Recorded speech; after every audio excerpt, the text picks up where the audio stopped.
Salut. Bon, je vais pas faire une vidéo sur les archétypes, la suite de la vidéo sur les archétypes, ce sera pour plus tard. En réalité, je me tâte. Je me dis que j'ai plusieurs possibilités pour faire une bonne vidéo sur les archétypes.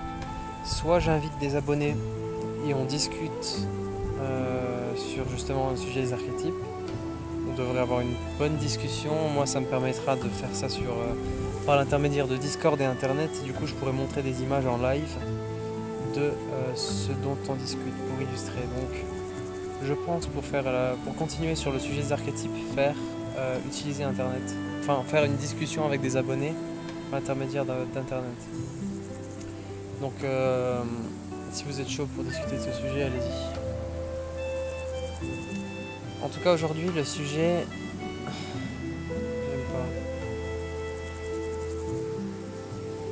J'aime pas dire le sujet. En fait, il y a trop de choses qui se passent dans ma tête, donc il n'y a jamais vraiment qu'un seul sujet.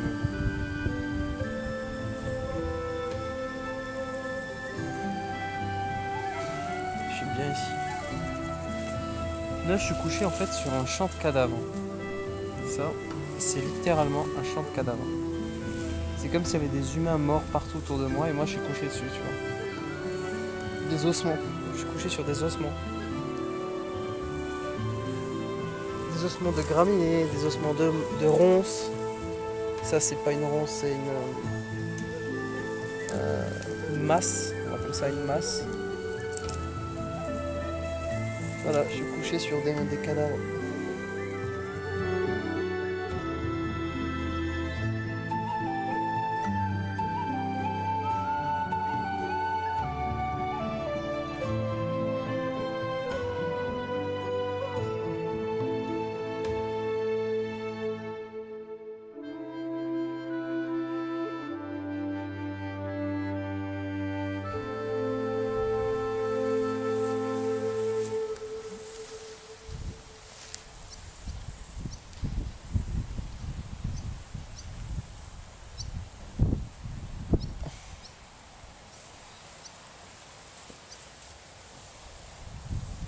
C'est quoi?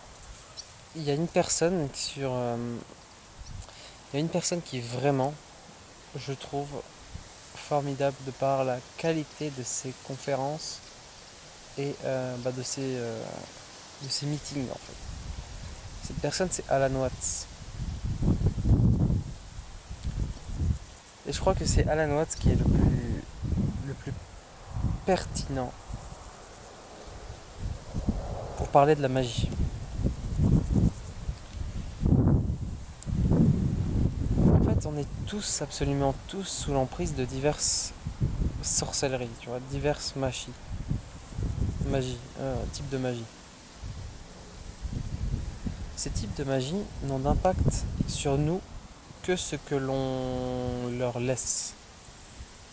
En fait, à chaque fois qu'on utilise un outil pour comprendre le monde, cet outil-là se transforme immédiatement en porte par lequel un sorcier pourra y mettre ses sortilèges, tu vois. Et ainsi te contrôler par tes outils. Qu'est-ce que cela veut dire? Ça veut dire que si on prend l'outil principal des êtres humains, quel est l'outil principal des êtres humains selon nous? L'outil le plus puissant de l'être humain pour décrire le monde. Cet outil, c'est le verbe. Le logos, la parole. Le logos étant l'outil le plus puissant de l'être humain pour décrire le monde dans lequel il vit, eh bien c'est aussi la porte la plus grande pour les sorciers d'y mettre leur sortilège. Qu'est-ce que je veux dire par là? En fait,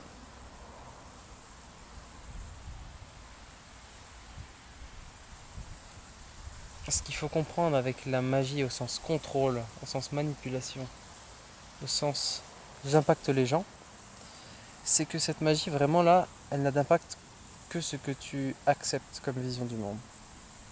Quand tu étais petit, on t'a appris à parler, on t'a appris des mots. Ce qui fait que tu as accepté de manière presque tacite, de manière machinale, parce que les adultes qui sont plus intelligents que toi, soi-disant, t'ont appris que telle ou telle chose se disait comme ça et que les mots fallait les utiliser comme si, tu vois. On t'a appris ça, résultat, dans ta tête, tu t'es mis à partir de ce jour-là à penser par les mots. Donc tu as voulu décrire le monde avec les mots les plus fiables possibles. Tu as essayé, tu as dit, ah, ça c'est de l'herbe, machin truc, ça c'est des cailloux, ça c'est une maison, etc.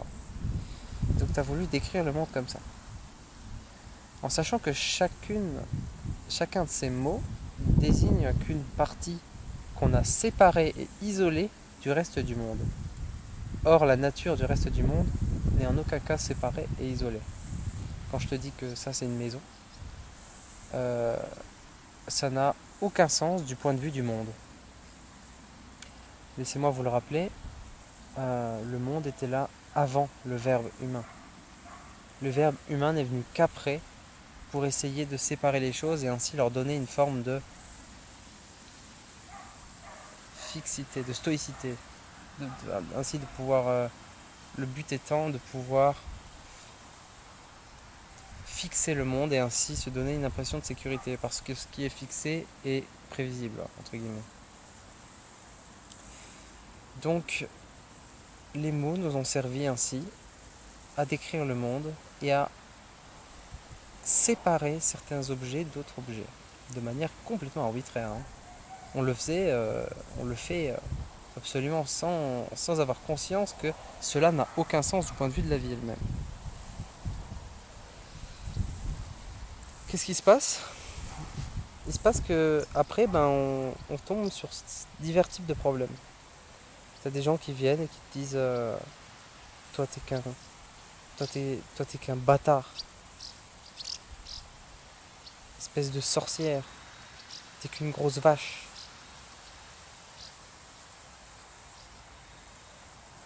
Espèce de pédé, enculé, tarlouse, tapette. On te dit des mots comme ça, des mots qui te touchent énormément, parce que ce sont des mots que tu ne peux pas bien définir et que les gens qui t'ont dit ne peuvent pas d'ailleurs bien les définir aussi, mais qui ont l'air vachement péjoratifs de un,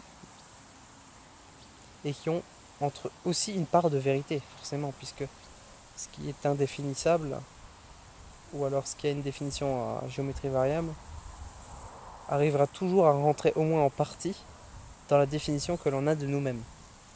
Donc si je te dis t'es une tarlouse parce que t'es un gars maigre, ça va te toucher. Parce que dans tarlouse, il y a le côté homme faible, et le côté homme faible se transparaît par un physique d'homme faible. Donc quand je te dis tarlouse, ça va te toucher parce que t'es maigre. Si je te dis grosse vache parce que t'es un petit peu plus forte que les autres filles, bah ça va te toucher aussi. T'es pas pour autant une vache, tu vois. Et en fait, les mots, elle est là la puissance des mots. C'est qu'à partir du moment où on les énonce,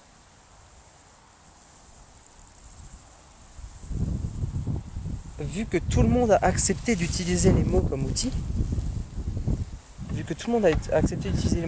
à partir du moment où on les énonce, ceux-ci peuvent faire des dégâts absolument formidables ou alors des merveilles. Si je te dis, on va faire un exemple, pour comprendre un petit peu à quel point les mots c'est spécial, tu vois. Hop, prendre ça comme ça. Combien de branches y a-t-il sur cet arbre, tu vois ? Il va y avoir plein de réponses possibles à cette question. Bon, ça va être chiant, alors je vais faire ça. Voilà. Combien de branches y a-t-il sur cet arbre ? Alors, je te laisse 5 secondes. Mais en gros, plein de personnes vont... Je te laisse énoncer la réponse la plus intelligente qui te vient en tête quand je te demande cette question. Et du coup, certaines personnes vont avoir des réponses plus ou moins intellectuelles, pourquoi pas mathématiques. Et alors une personne va dire Vraiment, je peux pas compter. Il faudrait que je les compte tous les unes après les autres. Elle se croit malin. T'en as une autre qui se croit encore plus malin et qui va dire ça sert à quoi de compter toutes ces branches, tu vois. T'en as encore une autre qui va dire ah bah attends, je compte et j'ai pas le temps, etc. et qui va se prendre au jeu. T'en as une autre qui va se croire encore plus malin que toutes les autres et qui va dire en mode mathématicien alors il y a 4 ou 5 branches, ouais, il y a 5 branches au centimètre carré sur l'écran de cette vidéo YouTube. Donc si jamais je prends la circonférence de l'arbre et que je multiplie par le nombre de branches au mètre carré, normalement je devrais trouver le nombre de branches au mètre carré. Mais après il faut faire la profondeur aussi. Donc la profondeur, on va ramener le sinus et le cosinus pour aller... bon bref, voilà, ça c'est un mec qui se croit intelligent et qui va sortir le raisonnement mathématique pour calculer un peu plus rapidement le nombre de branches, une approximation du nombre de branches dans cet arbre. C'est bien, on s'est vraiment... Voilà, on a tous ramené notre réponse et tout. Mais on a tous oublié une chose. On a tous oublié qu'à la base, on ne sait pas décrire ce que c'est que cet arbre. C'est-à-dire que, en fait, la question n'est pas de savoir combien il y a de branches dans cet arbre, mais plutôt qu'est-ce qu'on définit comme une branche. Et que, regarde, une branche c'est quoi? Une branche c'est le bout où il y a les dernières feuilles, ou bien tout jusqu'au tronc. D'ailleurs, le tronc c'est une branche ou pas? C'est ça la tristesse tristesse, pas vraiment, mais c'est ça la particularité de notre manière de fonctionner, c'est que on ne fait que tout le temps parler de choses qu'on ne sait pas bien définir, vraiment. Et en fait, c'est ça le gros défaut du verbe, ce verbe qui est formidable, qui nous permet de décrire le monde, qui nous permet de tenir des raisonnements dans notre tête, parce qu'on raisonne grâce aux mots, qui nous permet de plein de choses. C'est vraiment la manière la plus efficace de décrire le monde, le verbe. Et pourtant, pour un problème aussi simple que combien y a-t-il de branches sur cet arbre, ou combien y a-t-il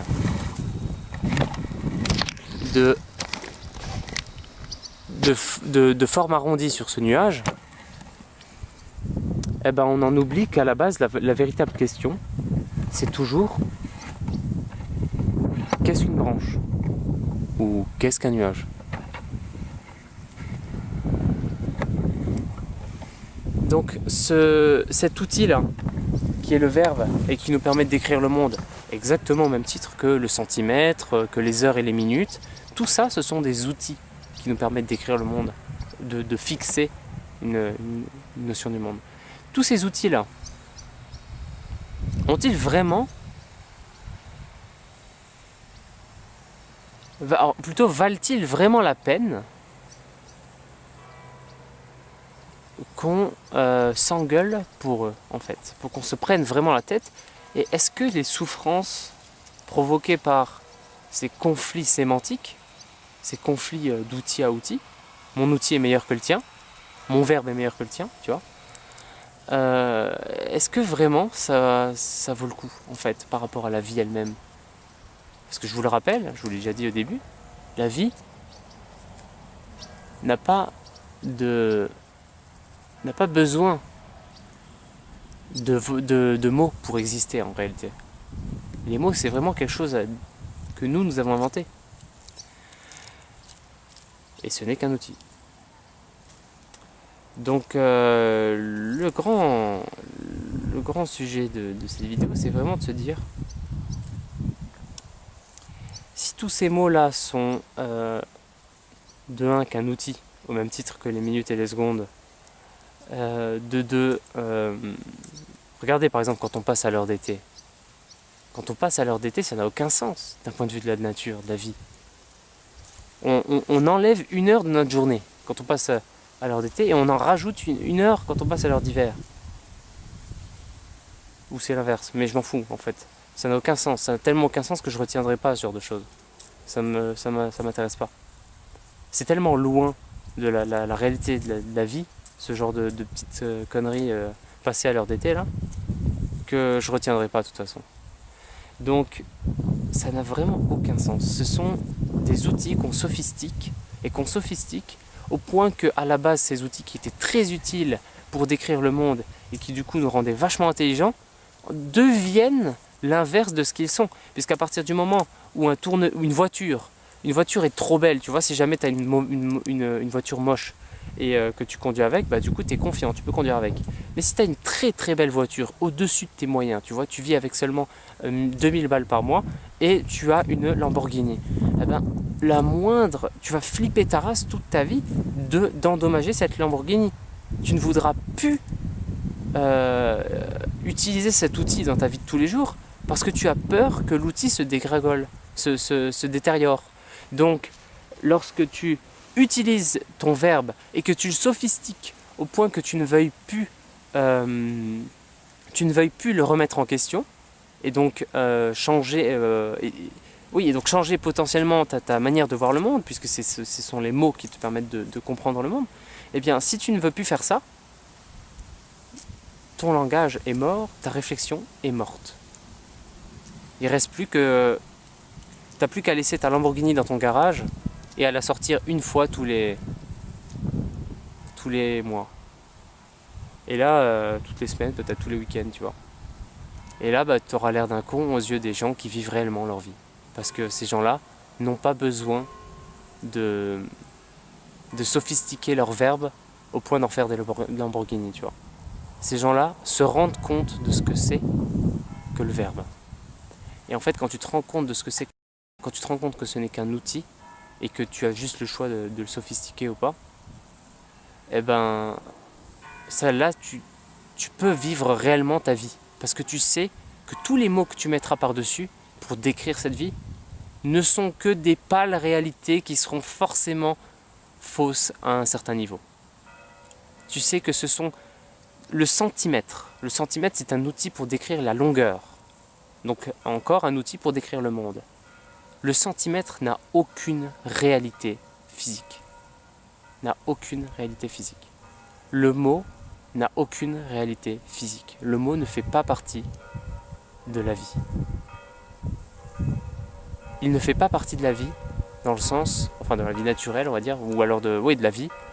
Pourtant, il permet, de par la fonction symbolisme, de parler de la vie. Il permet de se donner des images de la vie, de comprendre, d'isoler des choses de la vie. Mais il ne fait pas partie de cette vie. C'est donc pour ça que par les mots, on n'obtient jamais grand-chose. On n'obtient jamais vraiment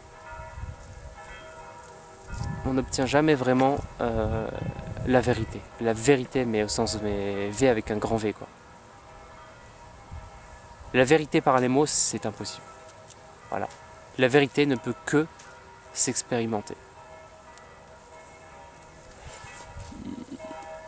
C'est un sujet très important parce que, comme je vous l'ai dit, c'est par là que tout sorcier arrive à vous rentrer des choses dans la tête. Tout sorcier arrive à vous manipuler de loin. C'est par le fait que vous preniez un outil pour la finalité, en fait. Nous, en ce moment, on fonctionne avec l'argent.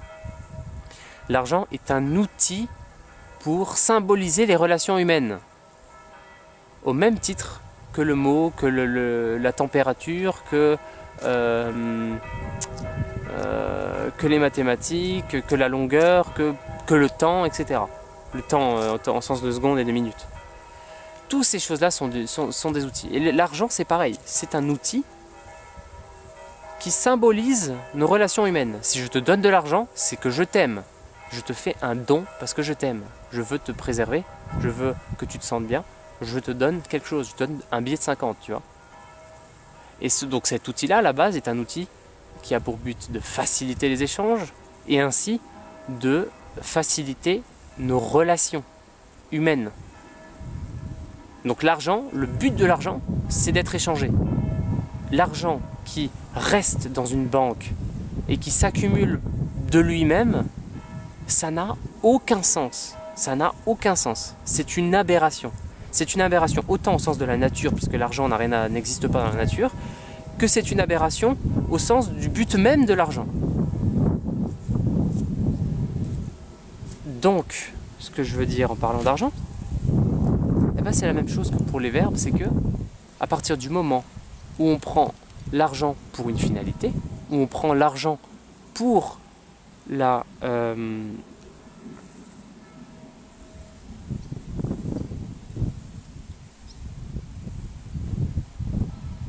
l'argent pour lui-même, au final, on se met à vivre dans un monde, le monde de l'argent. Voilà. Le reste n'existe plus. Le reste n'a plus d'existence propre. C'est l'argent qui devient le monde.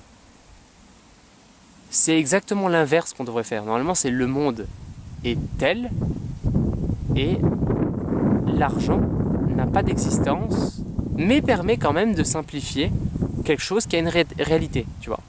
Est un outil de simplification de la réalité.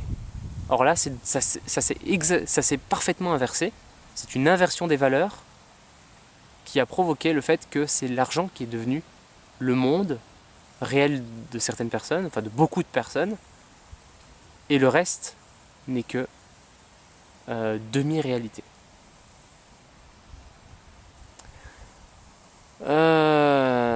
Voilà l'état de maladie de peut-être 80% des cerveaux humains. Et ce que je veux dire, c'est que comprendre ça, il faut comprendre ça aussi bien rationnellement que dans le cœur.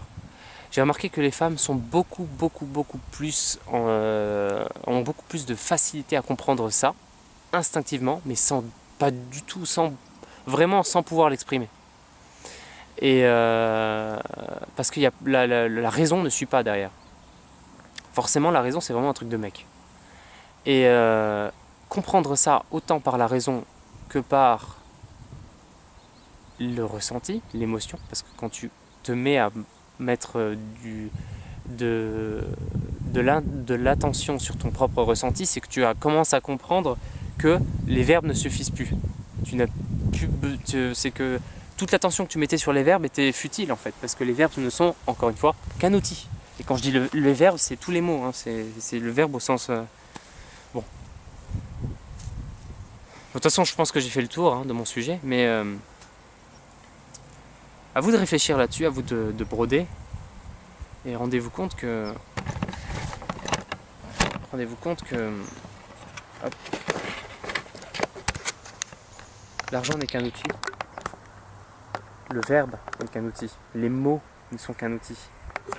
Il n'est donc par conséquent pas du tout utile de vouloir en faire des réalités vraies, et la plupart de nos conflits, et même 100% de nos conflits,